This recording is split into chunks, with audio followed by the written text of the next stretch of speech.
Let's take a look at one of my favorite commercials from 2022. We will be breaking down the lighting, the setups, and issues that we encountered. So let's play that commercial. PMS sucks. And dealing with PMS feels like your life's been taken over by bad dinner guests.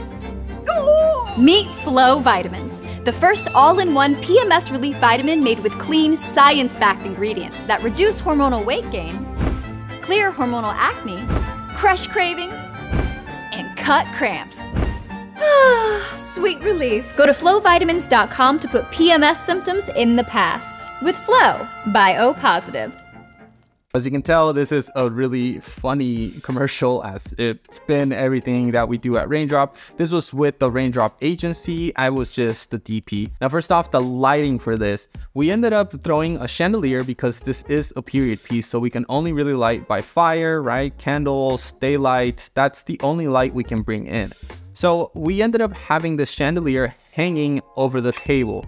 Now, in order to control the chandelier, this was an actual 3-wall set. We ended up bringing it to what we call a goalpost, which is literally 2 combo stands with big bend clamps that are gripping to some speed rail. And this thing was like a 20-footer or something. And this way, with the rope, we were able to tie the chandelier and then just boom up or down accordingly wherever the framing was setting, if we wanted more chandelier or less chandelier. So we wanted to have that control. And because obviously the chandelier was our source, we ended up playing a big lantern from Aperture, which we actually rigged up to a menace arm with a 1200D. And luckily it had caster wheels. I don't really like the 1200D running it indoors because I feel like I can always get by with a 600D. Very few times where I'm having the 600D at max power and I need that extra juice. Whenever I can, I try to stay away from that 1200 because it's just way too heavy sometimes. But luckily we had enough crew for this and it worked out great. I think we had it at about 40%. Now, because from the beginning we were thinking this was going to be a daytime scene, I wanted to throw some light from the windows, but we ended up getting these like curtains that were too thick and then there was no window and it was just hard to work with it. So we figured let's just cover that and play it as a dinner scene. But by this time we had already CTO'd the entire lantern in order to get that tungsten vibe out. Now, some issues that we encountered was the dining table that we originally wanted was a long table. That's what we had envisioned. But when we got the rental, everything was rented.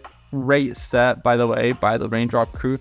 The table was a little short, like lengthwise, right? It wasn't super long. And that's the initial shot. We wanted a really long table to show our talent at the end. We were going to multiplier going through different symptoms. The table was an issue, but from the beginning, we were like, okay, if we just play the camera right down the middle and all the way in the end on one side of the table, we'll be able to make this look much bigger than it really is. I think we were at 35 or 24 millimeter. For sure, we were pretty wide on this. Another issue that we had was we didn't have a lot of time for this production. And from the very beginning, we knew that the first shot that we wanted was 5 of the same person, right? It's our talent playing the same 5 roles. And we needed to get her in different makeup and different dressing. There was going to be a scene with like cake, as you probably saw. Action. So we wanted to save as much time as we could because wardrobe and makeup and all that. So I figured, hey, let's just put 2 PAs, get 2 extra dresses, and we'll have those 2 PAs just be on the first seat. So we only see like a shoulder or an elbow. And then we do 3 changes, but we're saving 2. And that way we save at least 20 to 30 minutes on production time.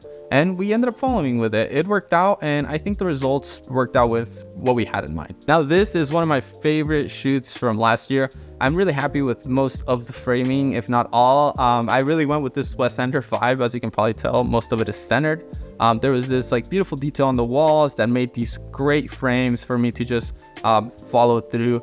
So that was the vibe that I had throughout this commercial. I believe we shot this on the red Komodo. It was really fun, and I love when projects like this come through because we can get very creative and it's just a really cool collaborative work. I couldn't have done this without the entire crew who played a huge role in the set dressing, outfits, you know, helping with the lighting and everything. We all played a part in creating this commercial. Definitely my favorite. All right, guys, that's all I got for you guys today. I'll see you on the next video.